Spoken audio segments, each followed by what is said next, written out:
My name is Skyler Sinclair and I am 24 years old. At my family's weekend gala, my father publicly humiliated me, calling me useless trash in front of 50 high society guests.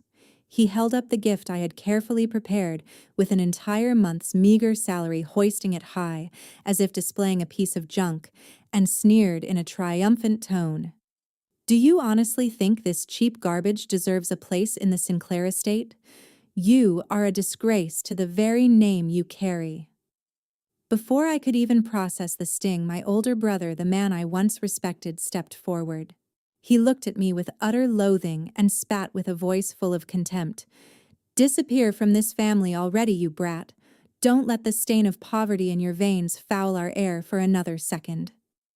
The ballroom fell into a deafening silence before the first muffled snickers began to ripple through the crowd.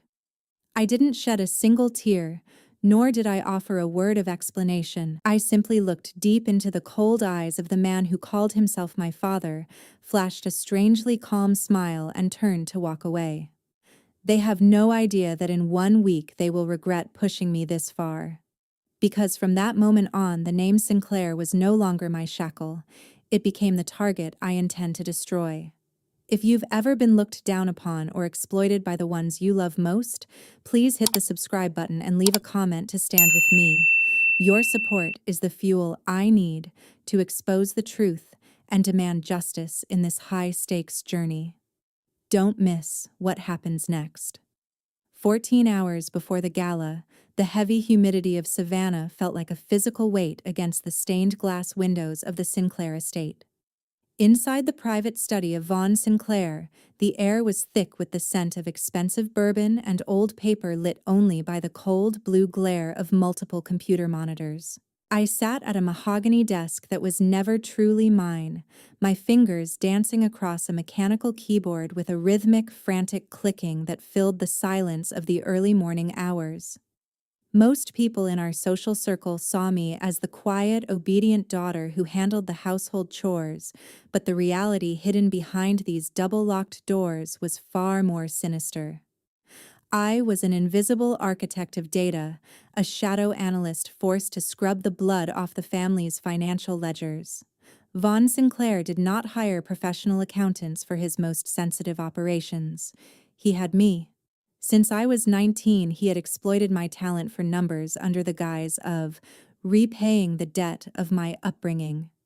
He called it an apprenticeship, but it was nothing short of white-collar slavery. I worked 14 hours a day, 7 days a week, without a single cent in compensation. My office was a windowless corner of his library, and my only reward was the absence of his wrath. I watched as my older brother Heath Sinclair spent thousands of dollars at Atlantic City clubs using company credit cards, while I was forced to justify every penny spent on a gallon of milk for the kitchen. As the sun began to bleed through the oak trees outside, a discrepancy caught my eye, a massive black hole in the shipping logs of the Sinclair Transport Group. I leaned closer to the screen, my heart hammering against my ribs. Vaughn was hiding more than just tax evasion. He was laundering millions through shell companies, moving prohibited cargo across international lines, and concealing the massive losses from failed smuggling runs. But as I peeled back the layers of encrypted files, a sickening realization turned my stomach to ice. Every single fraudulent entry, every forged customs declaration, and every illegal wire transfer was logged under my personal employee ID and authorized with my digital signature. Vaughn had meticulously built a digital paper trail that ended directly at my doorstep. He wasn't just using me to clean his books. He was prepping me to take the fall for a federal crime. I looked at the digital signature on a $480,000 consulting fee and saw my own name staring back at me like a death warrant. A cold sweat broke across my brow. I knew then that the family's affection was a lie, a thin veil covering a predatory trap. If the Department of Justice ever knocked on these doors, Vaughn and Heath Sinclair would walk free while I spent the next 20 years in a federal penitentiary. My hands trembled as I reached into my pocket and pulled out a nondescript silver flash drive. Slowly, meticulously, I began to bypass the internal firewalls I had helped build. I didn't just copy the ledgers. I extracted the metadata, the timestamps, and the original IP addresses that proved the commands originated from Vaughn's personal laptop, not mine. I spent the next 3 hours in a race against the ticking clock, mirroring the entire corrupt history of the Sinclair empire onto that tiny drive. By the time the household staff began to stir, I had buried the drive inside the lining of an old jewelry box in my room. I wasn't just a daughter anymore.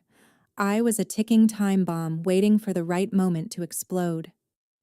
The distant hum of a string quartet tuning their instruments echoed through the vents, a cruel reminder that the Sinclair Gala was only minutes away. Inside the library, the air was stifling, heavy with the suffocating scent of leather bindings and the unspoken malice radiating from the man standing before me. Vaughn Sinclair didn't look like a desperate debtor. He looked like a king ready to sacrifice a pawn. He stood by the massive oak desk, his silhouette framed by the darkening Savannah sky outside, holding a thick stack of legal documents that seemed to vibrate with a predatory energy.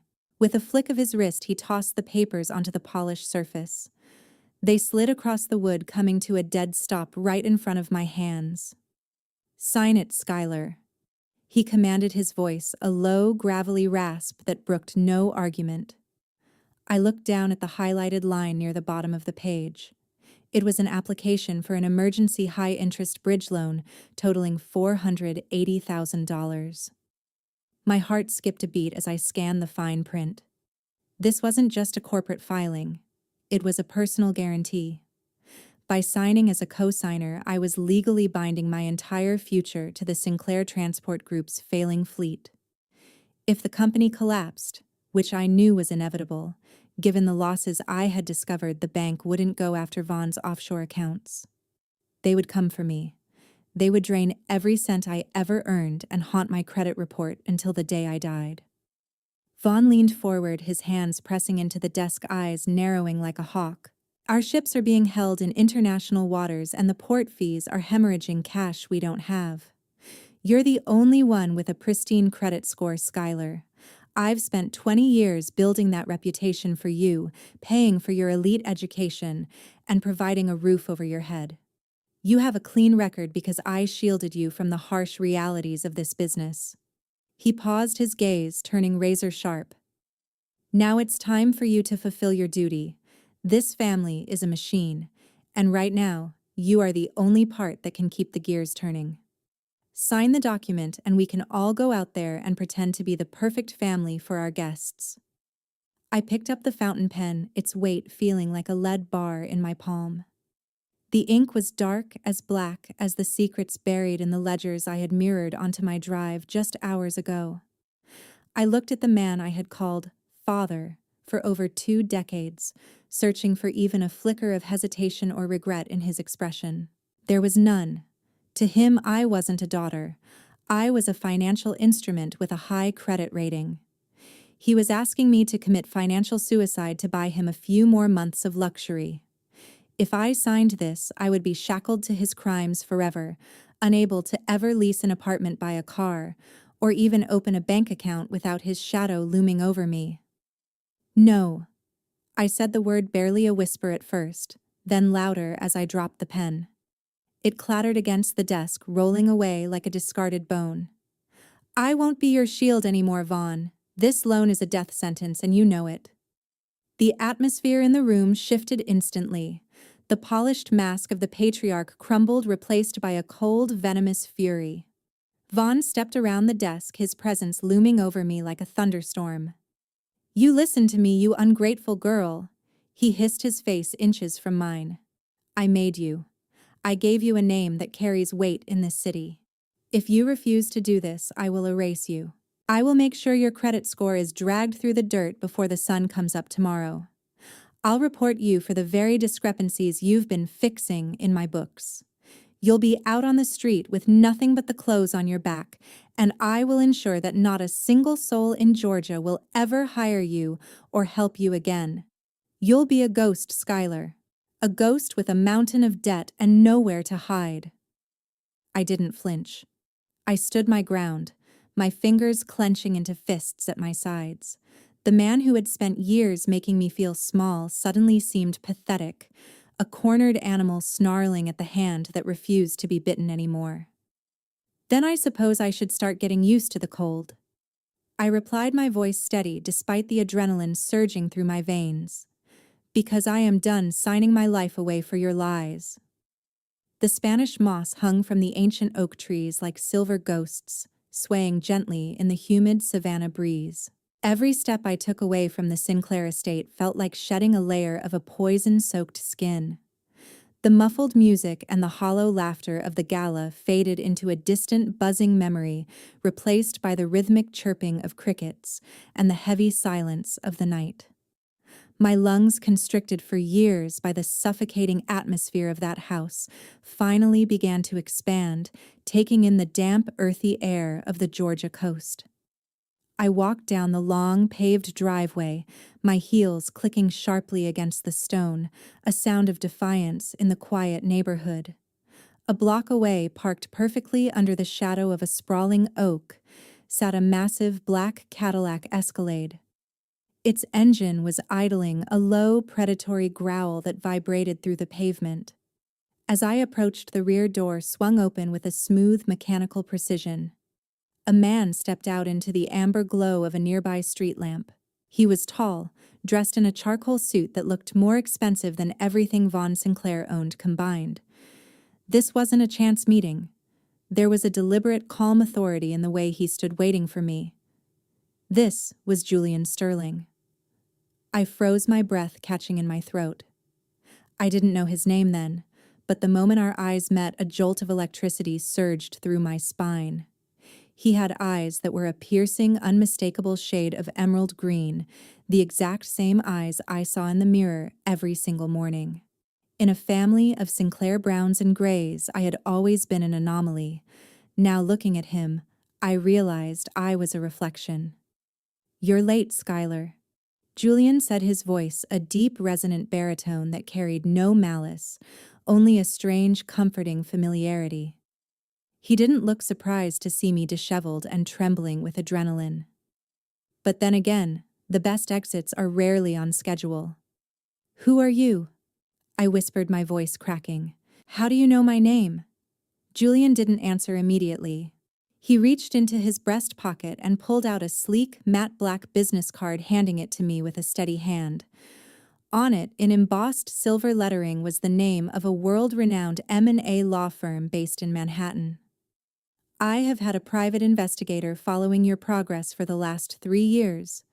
He admitted, his gaze never wavering. "I watched you fix their mistakes. I watched you endure their insults. And I watched you wait for a moment of strength. I knew they would try to break you tonight, Skyler. I was counting on it." The coldness of his revelation should have terrified me, but instead, it felt like a lifeline. He wasn't a predator. He was a guardian who had been waiting for the prey to decide it was tired of being hunted. He saw the fire in my eyes, the resilience that Vaughn Sinclair had tried so hard to extinguish, but had only succeeded in tempering into steel. "I am here to ensure that tonight was the very last time they ever hurt you." Julian continued, stepping closer. The scent of sandalwood and expensive tobacco surrounded him, a stark contrast to the stale bourbon scent of the Sinclair library. He looked at the tears I hadn't realized were welling in my eyes and shook his head slowly. "Don't cry for a man who is currently holding the keys to his own prison. Skyler," he said, his voice dropping to a whisper that felt like a command. "The Sinclairs think they have cornered you, but they have only succeeded in trapping themselves in a room with someone they no longer control. Tonight we don't just walk away. We prepare to take back what was never theirs to begin with." He gestured toward the plush leather interior of the Escalade. "Get in. We have 20 years of history to undo and a legacy to reclaim." The clinical hum of the overhead neon lights felt like a drill against my temples. Inside the glass-walled conference room of a high-rise office, the opulence of Savannah's historic district was replaced by the cold, sterile efficiency of corporate law. Julian Sterling sat to my left, his presence a silent anchor in the storm of my confusion. Across from us was Margaret Vance, a senior partner whose sharp analytical eyes never softened as she laid out a series of notarized folders on the obsidian table. There were no family photos here, no pretense of affection, only the undeniable weight of bank statements and court-appointed guardianship papers. Skyler. Margaret began, her voice as crisp as the parchment she held. To understand how you were trapped, we have to look at the financial architecture Vaughn Sinclair built around you 2 decades ago. He didn't just find you, he claimed you through a legal loophole. She slid a document toward me. This is your biological mother's will. She was a major shareholder in a private equity firm, and upon her death, she established a trust fund for you. The initial principal was $8 million. The air left my lungs in a sharp gasp. $8 million.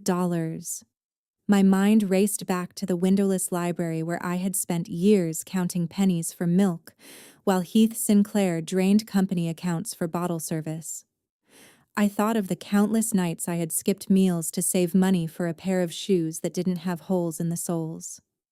Vaughn was appointed as your financial guardian. Margaret continued, her finger tracing a series of staggering withdrawals. Under U.S. law, a guardian is permitted to use trust assets for the health, education, and maintenance of the ward. Vaughn abused this definition to its absolute limit. He didn't switch your birth certificate that would have been too easy to catch. Instead, he kept you as a legal ghost. He funneled nearly 70% of your inheritance directly into the Sinclair Transport Group under the guise of specialized educational expenses and private security costs. I leaned forward, my hands trembling as I turned the pages.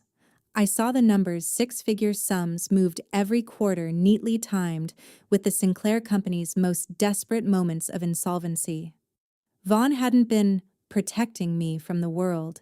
He had been using me as a private, interest-free bank. He had fed me the scraps of my own fortune and called it charity. The debts he claimed I owed him for my upbringing were paid for 10 times over by the very money he had stolen from my mother's legacy. He treated you like a silent partner who didn't know she owned the firm. Julian added, his green eyes flashing with a cold, protective fury. While you were working 14-hour shifts as his shadow auditor, you were actually the one keeping the lights on in that mansion. Every time he insulted your poverty, he was laughing at the fact that he was spending your mother's money to maintain his own vanity. The betrayal felt like a physical blow to my chest. The man I had feared, the man whose approval I had craved for 24 years, was nothing more than a common thief in a tailored suit. He had stolen my labor, my identity, and my future, all while making me feel like a burden. Margaret tapped a final sheet of paper, a list of Vaughn's personal assets currently tied up as collateral. Because he commingled your trust funds with his corporate debt, he has created a massive legal vulnerability. He thinks he's safe because he holds the title to the company, but he's forgotten one thing: most of that debt is now being traded on the secondary market. Julian reached over, placing his hand over mine. His grip was firm, steadying the tremor in my fingers. Vaughn Sinclair made a mistake when he tried to bury you in debt, Skyler. He gave us the map to his destruction. I have already authorized my firm to begin a hostile takeover of every outstanding loan tied to the Sinclair name. We aren't just going to sue him for the trust fund. We are going to buy his life out from under him. He looked at me with a grim, determined smile. By the time we are finished, he will realize that the girl he tried to erase is the only person who owns the ground he stands on. We are taking back everything, Skyler. Every cent, every brick, and every ounce of dignity he stole. 3 months of surgical financial warfare had passed, and the humidity of Savannah now felt like a shroud over the Sinclair empire. The morning sun was relentless, glinting off the badges of the sheriff's deputies standing at the entrance of the estate. I sat in the back of a black sedan, watching through tinted glass as the house I once considered my prison was prepared for its new master. Julian had moved with a precision that was both terrifying and beautiful, acquiring the primary mortgage and the distressed corporate bonds of the Sinclair Transport Group, until he held the jugular of Vaughn's entire existence. The bank had issued the foreclosure notice weeks ago, and today was the day the gavel finally fell. I stepped out of the car, my heels clicking on the gravel driveway, with a newfound sense of ownership.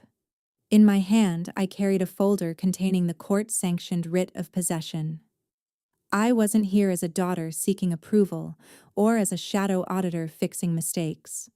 I was here as the authorized representative of Sterling Holdings, the new owner of every brick and blade of grass on this property. The front doors of the mansion swung open and Antoinette Sinclair stumbled out, her face pale and her expensive silk robe fluttering in the wind. She looked at the moving trucks parked on the lawn, her eyes wide with a mixture of disbelief and fury. Behind her, Vaughn Sinclair appeared, his face a mask of crumpled pride. He looked smaller than I remembered, stripped of the tailored suits and the library walls that used to amplify his intimidation. "What is the meaning of this?" Antoinette shrieked, pointing a trembling finger at the movers who were already carrying a Louis XIV sideboard toward the sidewalk. "Vaughn, do something. Tell these people who we are." Vaughn didn't move. He stared at me, his gaze flickering between the deputies and the legal documents in my hand. "Skyler." He rasped, his voice devoid of its usual thunder. "You've made your point. You've humiliated us. Now stop this madness before you destroy the family name entirely. We can talk about this. We can reach an agreement." I walked up the stairs, stopping just inches from him. The scent of fear was palpable, far stronger than the bourbon he usually favored. I didn't feel the surge of anger I expected. I felt only a cold, clinical clarity. "I didn't come here to talk, Vaughn." I said, my voice steady and echoing across the portico. "I didn't come for an apology, and I certainly didn't come for a reconciliation. I came to reclaim what was never yours to begin with. Every dollar you used to maintain this facade was stolen from my mother's legacy. Every hour of labor I gave you in that basement was a debt you never intended to pay. Today, the bill is due." I handed the writ to the lead deputy, who immediately signaled for the movers to accelerate. Antoinette began to wail as her designer wardrobe was piled into boxes on the curb, a public display of their downfall that the entire neighborhood was likely witnessing through their curtains. At that moment, Heath Sinclair stormed out of the house, his face flushed with rage. He was clutching his phone, his thumb frantically tapping the screen. "This is a mistake. I'm calling the bank. I'm going to sue every single one of you." He pulled a black titanium credit card from his wallet and thrust it toward the movers. "I'll pay whatever the balance is. Just get these people off my lawn." I watched as he tried to swipe the card on a mobile terminal one of the agents held. The screen flashed red with a sharp electronic beep. "Declined." He tried again, his movements becoming more frantic. "Invalid account." "It's over, Heath," I said, watching the realization sink into his eyes. "I authorized the cancellation of every corporate line of credit tied to your name 3 hours ago. You aren't a Sinclair prince anymore. You're just a man with a piece of useless plastic and a very long walk ahead of you." Heath looked at the card, then at the mountain of their belongings growing on the sidewalk. The arrogance that had defined him for 20 years vanished, replaced by a hollow, pathetic desperation. Vaughn looked at his son, then back at me, finally seeing the predator he had inadvertently raised. I didn't stay to watch them leave.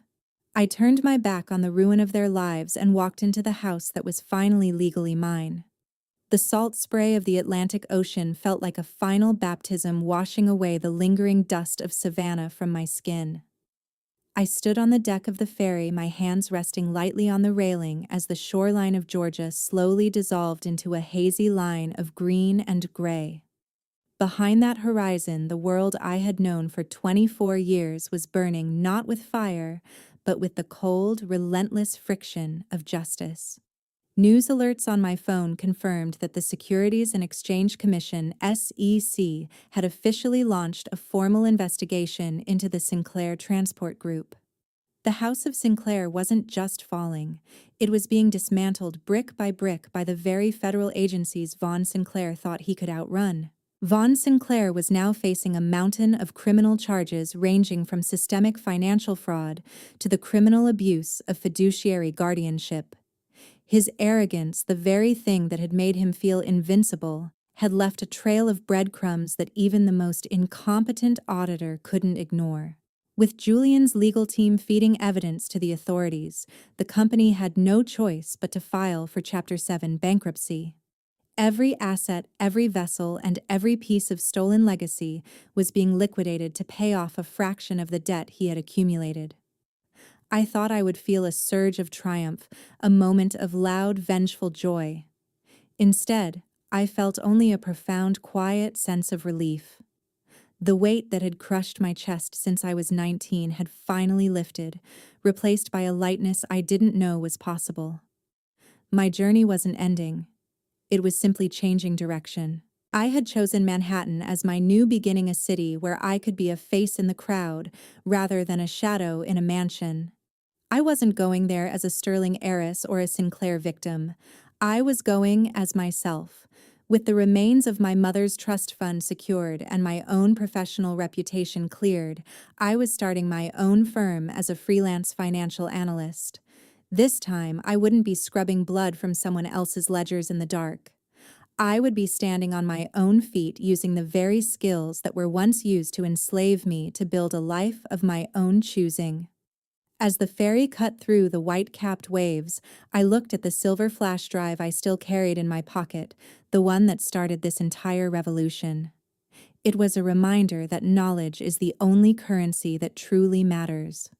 Vaughn Sinclair had tried to keep me small by telling me I was a burden, but he had inadvertently given me the tools to destroy him.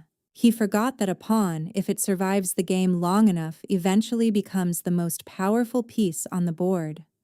I realized then that family is not a biological mandate for exploitation. A real family doesn't demand that you sign away your future to protect their lies. They don't use your name as a shield for their crimes. The Sinclairs had treated me like an investment to be drained, but they had failed to account for my resilience. I had learned the hard way that self-worth is not something granted by a name or a credit score. It is forged in the moments when you refuse to break. Justice can be a slow, agonizing process moving with the glacial pace of bureaucracy and court dates. But if you hold on to your integrity and possess the patience to wait for the right moment to strike, you can reclaim a life that was stolen. As the skyline of the future began to emerge through the mist, I finally understood the truth. I wasn't just a survivor of a family drama. I was the architect of my own freedom. The debt was paid, the books were closed, and for the first time in my life, I was exactly where I was meant to be.